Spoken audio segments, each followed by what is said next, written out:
The waves of innovation in technology and association management are surfacing quicker than ever. How are you making sure your association isn't drowning in its old ways? My fears is that we're treating it as business as usual, and it just ain't. Just ain't. You're watching GSAE TV. High-performing associations are realizing that the ultimate goal is not coming up with great ideas or being the first to market. It's about executing ideas and continuing to evolve and improve your success rate. And that's a good thing, because most association experts agree that the pace of change is accelerating, even in the once cautious association world. I've probably seen more game-changing technology in the last 5 years than I had seen in the previous 20 years.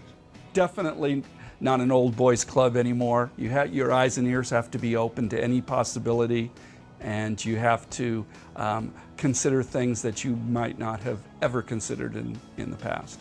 Here are 3 things high-performing associations are doing to stay ahead of the curve. Organizational shadowboxing. In other words, look at your business every day the way a competitor or potential partner would look at it. Then ask yourself, how can I leverage technology to enable my organization to do something we couldn't do previously? And one good example for us is if you go over to the bookstore, you won't see any cash registers over there. You'll see an iPad being used as a point-of-sale system. And people walked in today, well, you must be using, that latest Square thing. No, we're not using the latest Square thing. Well, you must have no, we don't have this. That is an app that we developed that's pushing data directly into our accounting system and directly into our AMS system. Adopt an innovation mindset.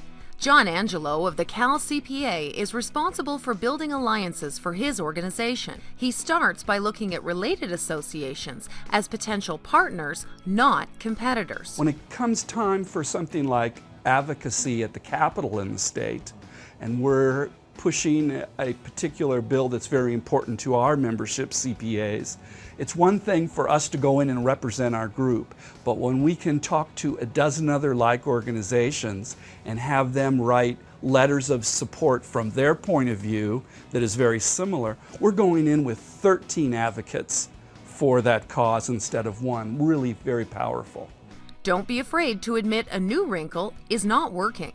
Oftentimes, you need to step back in order to move forward. We're kind of a risk taker, I think. And we're willing to put some resources, both staff and financial, into some of these new technologies and see how they work.